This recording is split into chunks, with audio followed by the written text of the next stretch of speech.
Tout de suite, c'est Bulle Neuve, c'est la séquence dédiée aux jeunes, entre guillemets. Très jeunes auteurs. Aux jeunes talents de la bande dessinée. Rebonjour Sylvain, c'est toi qui vas nous présenter nos invités, tes invités. Eh bien oui, Bulle Neuve avec 3 jeunes auteurs, donc.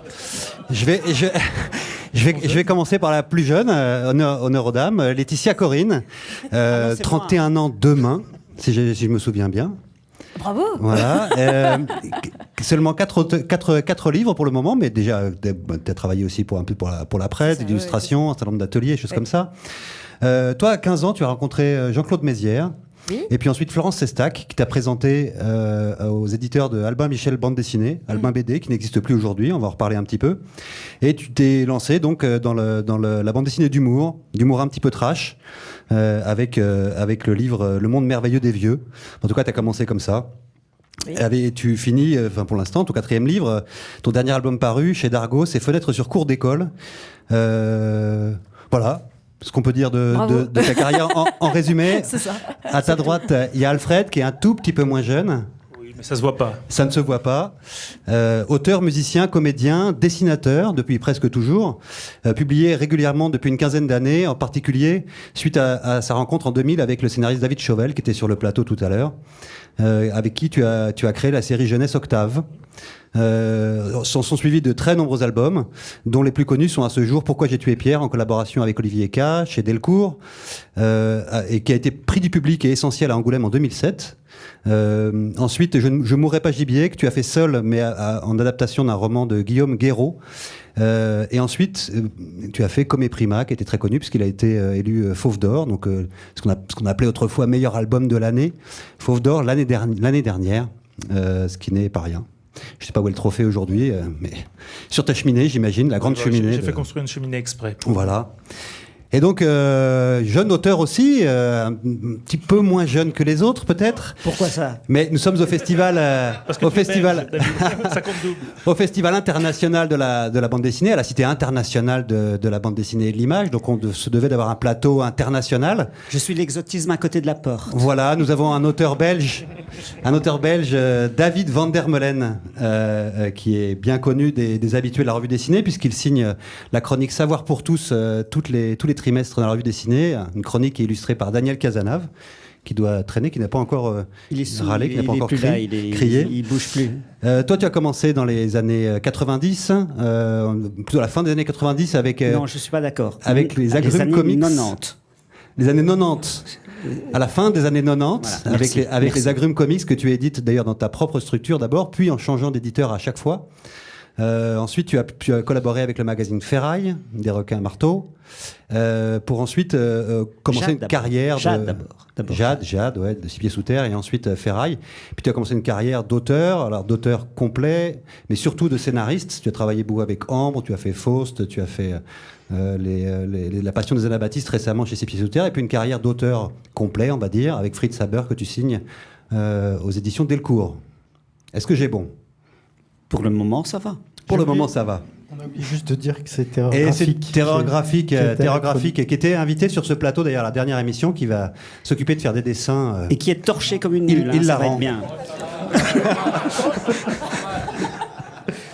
Normalement, ça, c'est la séquence où on a du vin à table. Oui, alors on n'a pas de vin, on n'a que de l'eau, je suis désolé. Je crois que David a amené son verre quand même. Ouais, Il ne manque pas de... Et avec un seul verre, ouais. Alors Laetitia, on va commencer une petite question quand même. J'ai constaté en fait que tu avais commencé il y a pas très très longtemps, en 2006 je crois, ton premier album que tu as signé chez Albin BD. Et 2007, oui, c'est 2007, ouais. Albin BD ensuite a été est mort, est passé chez Glénat. En fait, a été racheté par le label. T'es devenu le label Drugstore finalement. Donc ton premier album est devenu un album Drugstore. Et puis ensuite tu as fait ton deuxième album, la suite du Monde Merveilleux des Vieux, qui était chez Drugstore. Puis Drugstore est mort. C'est à nouveau passé chez Glénat. Et puis tu as fait ton troisième album Sur Dieu chez 12 bis qui est mort et qui a à nouveau été passé chez Glénat. Attila comme pseudo, ouais. Voilà. Effectivement. Et finalement, au-delà du fait que manifestement c'est une malédiction, puisque de toute façon tous tes albums finissent chez Glénat, donc peut-être que Dargaud va être racheté par Glénat bientôt, je ne sais pas. On en parle. Mais est-ce que c'est un problème justement quand on commence comme ça de se retrouver trimballé d'album en album, de changer d'éditeur en permanence? Est-ce que c'est pas un peu déstabilisant en fait au bout d'un moment? Je l'ai pas trop senti au tout début parce que en fait pile au moment où j'ai signé chez Albin, ça s'est cassé la gueule.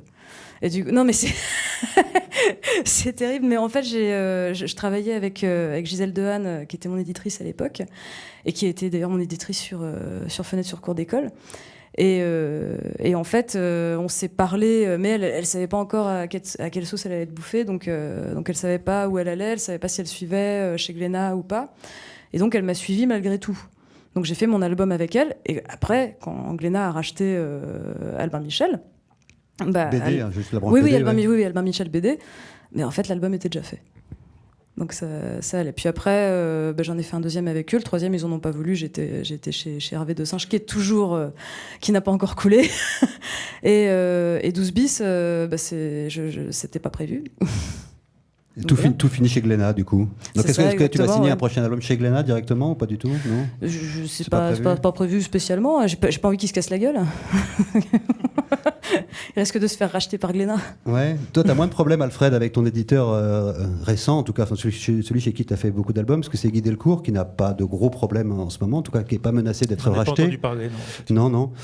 Par contre, quand tu as sorti Comé Prima, en fait, on a beaucoup entendu d'interviews sur lesquelles on évoquait le fait que tu avais eu beaucoup de problèmes à te remettre au dessin, à dessiner, comme si tu avais une panne de dessin. On ne savait pas très bien si c'était une panne de dessin, une tendinite, un problème de motivation. C'était pas la faute de Guy Delcourt. Pour le coup, ça n'a rien à voir. Voilà. Et donc, qu'est-ce qui s'est passé exactement? Est-ce que tu peux nous en parler un petit peu? Parce que du coup, c'est un album qui a dû être difficile à mener à bout et qui finalement a été consacré l'année dernière de façon étonnante. Pour essayer de faire court, un peu quand même. Qu'est-ce qui s'est passé? J'ai passé une année sans dessiner du tout. On est entre nous. De toute façon, personne ne nous regarde. Parce que j'ai fait une dépression qui m'a traîné pendant plus d'une année et qui s'est traduite chez moi en fait par l'incapacité totale à dessiner. Donc c'est revenu après par le fait d'écrire, ce que j'avais jamais fait auparavant, d'écrire des choses qui n'étaient pas destinées à devenir un livre. En tout cas, c'était des notes pour moi, pour essayer de faire le point sur... J'étais retourné vivre en Italie à ce moment-là, ça remuait beaucoup de choses. J'essayais de comprendre qu'est-ce que ça remuait, pourquoi à ce point-là. Donc c'était des choses, des notes pour moi, un espèce de journal que je me suis mis à tenir, puisque j'arrivais plus à dessiner, il fallait quand même que j'essaie de faire quelque chose. Et au bout d'un moment, je me suis aperçu que des idées revenaient souvent, que des choses se nouaient les unes aux autres assez naturellement au bout de 6 mois d'écrire quasi quotidiennement déverser dans ces carnets. Puis voilà, doucement, un début d'histoire est né à partir de ça. C'est un peu un exercice psychanalytique, ce livre, finalement. Allez, dis-le. Du coup, Il a voilà, mis les je me pieds suis dans le retrouvé, plat, en fait, presque malgré moi, du coup, je me suis retrouvé, encore une fois, j'ai commencé comme ça, simplement parce qu'il fallait bien que je fasse quelque chose, je dessinais plus, il fallait bien que je trouve un truc à faire, j'avais pas d'intention d'en faire un bouquin, et puis il s'avère que c'est par ce biais-là que l'envie de dessiner est revenue. Et que c'est une demi-fiction, en fait, c'est une fiction, mais ça parle quand même de choses qui se sont passées dans ta famille. Ouais, alors du coup, voilà, plus ou moins, je suis pas allé chercher très loin, voilà, du coup, un petit peu romancé, mais en tout cas, je me suis autorisé à le déplacer de quelques années pour prendre quelques libertés, mais sinon, je suis pas allé chercher très très loin, du coup, la grosse matière du bouquin. Toi, David, il y a une notion psychanalytique dans ton œuvre. J'ai senti que j'étais plombé. Là. Non, c'était formidable. On se marrait, tout ça, c'était drôle. Bien, dessiner Le Pen, c'était marrant. Et puis là j'étais chiant. J'ai pas compris la question. Qu'est-ce que tu dis? Je te demande s'il y a une notion psychanalytique dans ton œuvre qui est quand même très hétérogène, ce qui montrait à quel point c'est compliqué dans ta tête, je ne sais pas. Moi, la différence, c'est que lui, il a une tendinite, moi j'ai une capsulite, donc ça fait super mal. J'ai pas eu de tendinite du tout. Mais tu as dit enfin, que... si tu veux, pardon, j'ai une tendinite. Grosse tendinite. Tu as dit ça? J'ai dit ça. Non, écoute, non. Non. Ça va bien dans ma tête. Et pourtant, moi, quand je regarde... non, mais je me doute que ça va très bien, ça a l'air en tout cas, tu as l'air en pleine forme, comme toujours. Quand on a préparé l'émission, tu m'as parlé un petit peu de ton parcours scolaire. Si j'en parle, c'est pas pour rien, hein. J'ai un but à mon introduction. Tu as parlé de ton parcours scolaire et tu m'as dit, mais je vais pas le faire, je vais le faire sans l'accent, hein, tu m'excuseras. Je ne vais pas répéter exactement comme tu l'as dit, mais essaye. Non, je laisse ce soin à d'autres. Tu m'as dit que tu avais peut-être un record d'Europe, puisque tu avais doublé 12 classes dans ton parcours scolaire. Alors après, tu t'es rattrapé, tu m'as dit non, c'est pas tout à fait vrai. J'ai doublé 5 classes entre le CP et la 3e, puis j'ai fait 7 premières années pour faire des études. Donc voilà, oui. tu as oui. C'est un parcours scolaire un petit peu atypique. J'ai 2 amis qui l'ont fait avec moi, donc on partage ce record. Donc, à tout bien, tout honneur, quand même, je ne vais pas tout prendre pour moi, mais effectivement, c'est selon moi, un record européen, sinon peut-être mondial, mais nous n'avons pas toutes les données, et donc je n'oserais pas non plus... voilà, mais effectivement, j'ai doublé 12 fois. Mais je ne vois pas pourquoi c'est drôle. C'est un drame, en fait. Non, mais alors justement, dans ta production, il y a quand même il y a quelque chose qui revient souvent du domaine du professorat. Là. On a vu que tu as créé très tôt le personnage de professeur Van der Molen, qui intervenait, voilà, ton vieil ami Monsieur Van der Molen, qui d'ailleurs est aujourd'hui encore dans la revue dessinée, parce que c'est Monsieur Van der Molen qui intervient. Ce n'est pas David Van der Molen qui scénarise, mais Monsieur Van der Molen qui explique les choses de culture générale. Oui, parce que moi, j'ai pas fait l'école, donc c'est mon oncle. Enfin, voilà. C'est un prêtre-nom, évidemment. Tu t'occupes donc de cette rubrique culture générale, tu fais un certain nombre de livres avec Daniel Cazenave, tu as commencé une collection, je ne sais pas si on peut parler d'une collection au Lombard sur les romantiques, le romantisme en tout cas, le mouvement romantique. On a vu que tu t'es intéressé aussi beaucoup à l'histoire au travers de la Passion des Anabaptistes et de Fritz Haber. Alors à chaque fois, et c'est d'ailleurs étonnant parce que... Tu parles vite, hein.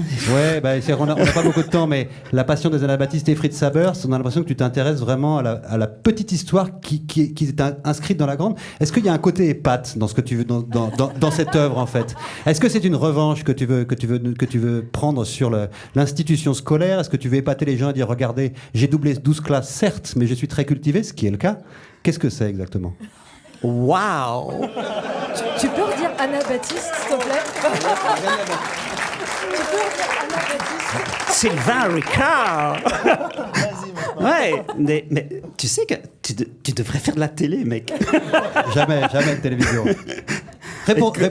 Mais oui, mais tout à fait, évidemment, je vais rester télégénique et je vais dire oui, tout à fait, vous avez tout à fait raison.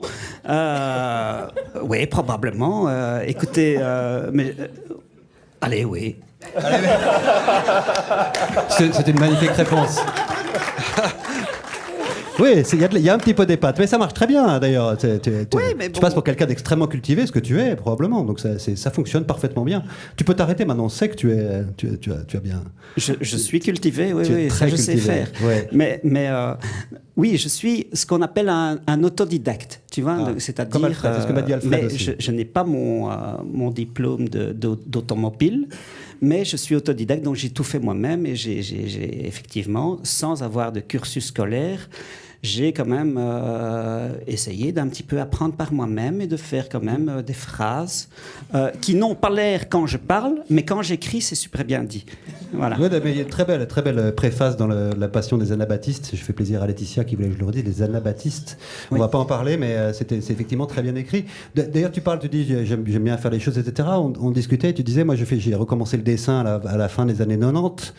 Et à un moment, j'ai confié un scénario, je crois que c'était à Morvandio, qui s'est emparé de ce scénario, qui a fait complètement autre chose que ce que toi tu voulais faire.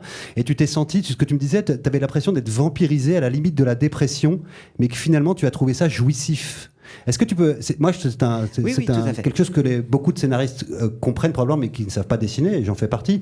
Mais pour un dessinateur, qu'est-ce qu'il y a de jouissif à voir son travail finalement pas exactement dénaturé, mais pris à bras-le-corps par un autre dessinateur qui fait autre chose que ce que tu aurais fait? Mais c'est ça qui est bien, en fait. C'est parce que donc, j'ai écrit pour Luc, pour Morvandio, donc, un scénario. Donc, à la base, je l'ai dessiné pour moi-même. Je pensais le faire moi-même. Puis je me suis dit, non, ce travail n'est pas pour moi. Donc, ça s'appelait le site 5.0, ou je ne sais plus combien, 0. Et qui était une reprise du site de Corneille, mais tout à fait amenée de façon tout à fait amusante. Et je l'ai proposé à Morvandio, qui l'a, mais complètement... il s'en est accaparé totalement, sans changer une seule de mes virgules, mais il a cassé totalement le rythme et les séquences étaient... et je ne m'y reconnaissais plus, en fait. Et là, j'ai vraiment trouvé ça très, très intéressant. Alors, effectivement, au départ, j'étais totalement désemparé. Et puis, en fait, je me suis dit, mais oui, mais c'est ça.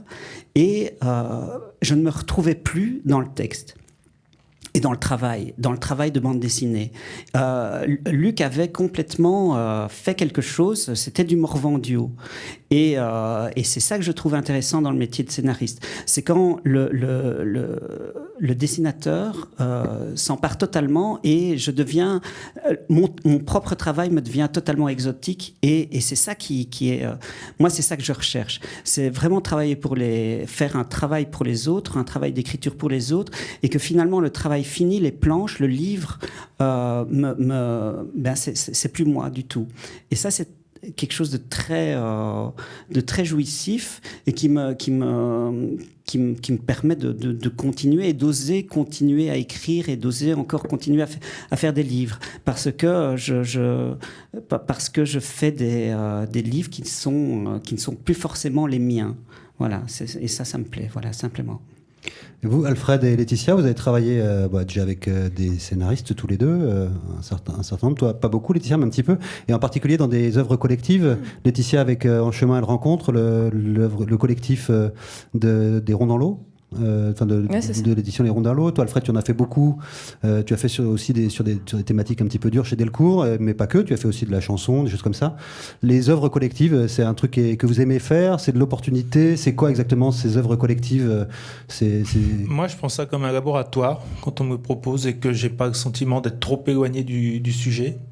Je prends ça comme un endroit dans lequel je vais pouvoir en 3, 4 ou 5 pages tester un truc qui me servira peut-être après dans un bouquin ou que j'ai envie d'essayer pour voir ce que ça peut donner comme rythme, comme outil, voilà, il peut y avoir plein de choses régulièrement que j'ai envie d'essayer, pas forcément sur tout un livre, mais je veux voir ce que ça donne si j'arrive à construire une histoire avec ça. Et je me suis souvent servi des collectifs pour ça, voilà, un peu égoïstement, pour chercher des trucs et m'autoriser à me planter. Voilà, les conséquences sont moins graves. Je vais être honnête avec vous, Sylvain. Et toi, Laetitia, c'est avec Gilles Rochier que tu as fait quelque chose qui était ici, d'ailleurs, à la dernière émission. Oui, j'ai fait dans le deuxième, En chemin et rencontre de Des Ronds dans l'eau, j'ai fait une bande dessinée avec Gilles Rochier. J'en ai fait un aussi dans le troisième avec Valérie Mangin. Et là, pour le coup, j'avais un petit peu comme toi, en fait, j'avais testé une autre manière de dessiner, complètement une autre approche avec différents outils, des choses que j'avais pas l'habitude d'utiliser auparavant. Donc c'était un petit peu le laboratoire. Et en même temps, c'était Valérie Mangin qui cherchait, en tout cas sur le deuxième truc, qui cherchait une dessinatrice. Et j'ai lu le scénario, ça m'a vachement plu. Et en plus, c'était sur le genre. Et bon, ça, c'était un sujet qui me tenait pas mal à cœur. Donc voilà. Mais voilà. Dans l'aspect laboratoire, Alfred, toi, tu as été l'an passé roi de Bordeaux. Alors, c'est une expression de Christian Caillot, ça. Voilà. Au terme de cette année, d'ailleurs, un album d'illustration qui est paru chez Delcourt qui s'appelle Italique. Donc, en plus, voilà, tout à fait en rapport avec les Franco. Ouais. Voilà. Mais ça consiste en quoi, effectivement, roi de Bordeaux? Être roi de Bordeaux? Oui. C'est une mission. Depuis quelques années, existe à Bordeaux une manifestation qui s'appelle Regard Neuf et qui, depuis en tout cas 3 ans, a pris le parti de donner carte blanche à un auteur pour lui permettre de réaliser dans un espace qui s'appelle l'Espace Saint-Rémy, qui à Bordeaux est un espace très grand, de réaliser une expo de ce qu'il veut. Expo originale, donc il ne faut pas aller faire une expo de ses planches, des bouquins parus. Il faut créer une exposition. Et puis créer autour de cette expo tout un tas de performances, de rencontres, de lectures dessinées, de concerts, enfin voilà. Donc c'est pendant 15 jours un temps qui est donné à un auteur pour mettre en avant quelque chose qu'il n'a pas forcément mis en avant soit dans son boulot, soit en tout cas ça peut être des choses, même ce qu'avait été le cas. David Prudhomme était le premier auteur invité. C'était au Japon. Il était parti au Japon et c'est à la suite de ça en fait qu'il est revenu avec des carnets remplis de dessins il fait partie des gens qui ont pu rentrer dans une école de sumotori et qui a passé 3 semaines, je crois, à aller voir s'entraîner, ce qui est sensiblement quelque chose d'assez rare. Il est revenu avec des centaines de dessins. Et du coup, il a consacré son expo à ça. Et il y avait plus de 300 ou 400 dessins qu'il avait ramenés de ses cartons du Japon. On me l'a proposé l'année suivante. Et puis, j'ai eu envie de prolonger ce que j'avais un peu commencé du coup, dans mon bouquin, continuer de parler de l'Italie et puis de le faire dans un autre biais. Autant dans Come Prima, c'est surtout lié à la nostalgie ou à des souvenirs de famille et des choses sur lesquelles je me suis appuyé pour construire cette histoire. Autant dans cette expo, je voulais raconter les endroits dans lesquels j'ai vécu en Italie et pourquoi j'ai vécu dans ces 3 endroits en particulier. Donc j'ai fait 250 ou 300 images qui parlaient de cet endroit-là d'une manière complètement affective. Qui est très beau d'ailleurs. Vous êtes gentil. On parlait des endroits où on a vécu et d'arts martiaux. Je pense que David me voit venir avec mes gros sabots. Tu as fait un livre entre sérieux et humour. Tu as fait un livre qui est très étonnant à mon sens, puisque c'est un livre, c'est une supercherie finalement. Écoutez, Ricard, c'est étonnant parce que ce n'est pas une bande dessinée. Non, ce n'est pas une bande dessinée, mais je voudrais parler de ce livre quand même, qui porte le titre Initiation à l'ontologie de Jean-Claude Van Damme, aux éditions Six Pieds Sous Terre, un livre qui est sous-titré Le concept aware, la pensée en mouvement. Et alors c'est pas de et alors. Au côté tu as des choses à dire quand tu t'adresses, quand tu fais Chamiseau, les romantiques, quand tu fais les Anabaptistes, quand tu fais Fritz Haber, tu as envie de dire quelque chose au lecteur. Qu'est-ce que tu voulais dire au lecteur en faisant ce livre sur Jean-Claude Van Damme, qui était un de tes compatriotes? Tout à fait, c'est un Bruxellois comme moi. Mais en fait, c'est pas un livre exactement sur Jean-Claude Van Damme, c'est un livre sur le syndrome Jean-Claude Van Damme et comment Jean-Claude Van Damme a agi sur une génération. Donc c'est le système Jean-Claude Van Damme, c'est son système de locution, c'est son système de philosophique. Donc ce n'est pas un travail. Tu veux me faire parler sur Jean-Claude Van Damme, j'y vais. Hein. Voilà.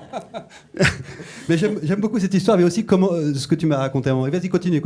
Oui. Et alors oui, parce que je vois déjà Ricard venir. Mais pourquoi Jean-Claude Van Damme? Alors je réponds déjà à sa question à la con. C'est pourquoi Jean-Claude Van Damme?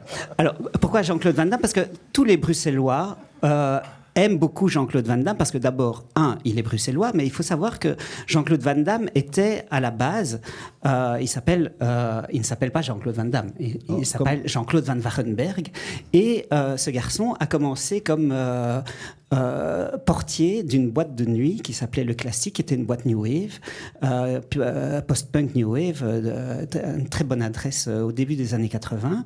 Et en fait, ce qui était assez amusant quand on allait au Classique, c'est qu'on donnait une petite émolution à monsieur Jean-Claude Van Warenberg, qui était le portier, et pour nous dire merci, il nous faisait un high kick au-dessus de notre tête, comme ça, il disait « Merci les gars !» Et il faisait un high kick. Il faut savoir que c'était Jean-Claude Van Warenberg, c'était pas du tout Jean-Claude Van Damme, donc il n'avait pas fait aucun film, rien du tout, c'était le portier du Classique. Mais en fait, on ne disait pas on va au Classique, on disait on va chez le connard, tu vois. Tu vois, dis, tu as vu, il y a un concert de Cure au Classique. On disait pas ça. On disait, il y a Cure qui joue chez le connard. Et en fait, quelques années plus tard, on a vu Jean-Claude Van Damme qui a commencé à faire des films et passer à la télévision. Et on était tous là comme ça. Mais c'est le connard! Donc j'ai une affection toute particulière, et pas que moi, beaucoup de Bruxellois ont une affection très particulière pour Jean-Claude Van Damme, et c'est tout à fait sérieux en fait. Mais je vous conseille ce livre qui est très, très bien écrit, avec des témoignages absolument bouleversants. Et véridiques. Et véridiques, j'imagine. On n'a plus beaucoup de temps. Alors, avant que Alfred et Laetitia se préparent pour la battle, juste en quelques mots, toi tu viens de publier donc, l'album Fenêtre sur cours d'école, qui n'a rien à voir. Tu as fait un peu de trash avant, mais tout d'un coup, un livre sur les enfants qui jouent dans les cours d'école. Qu'est-ce qui se passe? Ça te surprend, c'est ça. Je trouve ça pervers. Quelle est la prochaine étape? C'est quoi, toi? Est-ce que tu prépares un bouquin? Est-ce que tu... Oui, je suis de nouveau payé à dessiner des bites. Hein. Qu'est-ce que tu veux? Non, mais... Chez Dargaud encore? Non, aux arènes. Aux arènes. Ah bon, d'accord. Bah, les arènes, voilà. Sinon, se diversifient après le livre avec Valérie Trévaleur, qui va accueillir Laetitia Corinne. Alfred, qu'est-ce que tu nous prépares, toi, rapidement? Qu'est-ce que je prépare? Qu'est-ce que tu prépares? Un livre sur lequel je travaille déjà depuis 2 ans par morceaux avec Étienne Dao autour de l'enregistrement de son dernier disque qui est sorti il y a David un an. Chauvel est dans le projet. Et David est dans le projet. On l'a suivi en studio, en tournée, en promo, et en fait, on fait une sorte de documentaire, carnet de voyage autour de toute la vie de ce disque. Et donc, toi, David, tu viens de publier le tome 4 de Fritz Haber.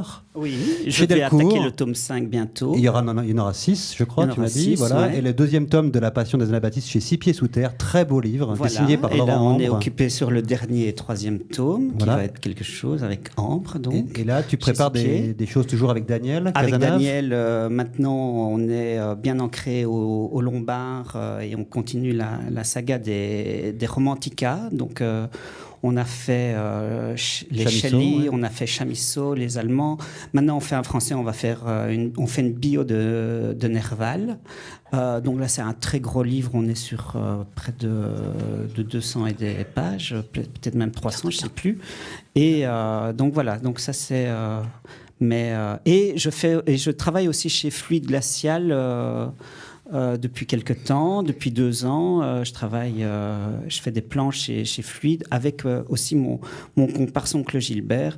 Donc je me répands. Et toujours à la revue dessinée. Et à la revue, les dernières évidemment. pages de la revue, Évidemment. Savoir pour tous avec Daniel. Voilà. Dans le prochain numéro, tu peux nous dévoiler le thème du prochaine chronique? Le prochain numéro, je pense que c'est le romantisme, je ne sais plus. Pas du tout. Non, c'est pas ça. C'est déjà fait. l'anthropophagie. L'anthropophagie, voilà. Tu sais mieux que moi. Ah, bah, oui. Ben, je suis un peu à l'intérieur Alors- de la revue dessinée, comme tu le sais. C'est l'heure de la dernière séquence. Sylvain, j'ai besoin de toi. Voilà, ça c'est un sifflet. David, tu peux garder le micro si tu veux commenter. Un puisque tu sifflet es très Amnesty bavard. International. Oui, Comment ça, je suis c'est le bavard seul que j'ai trouvé.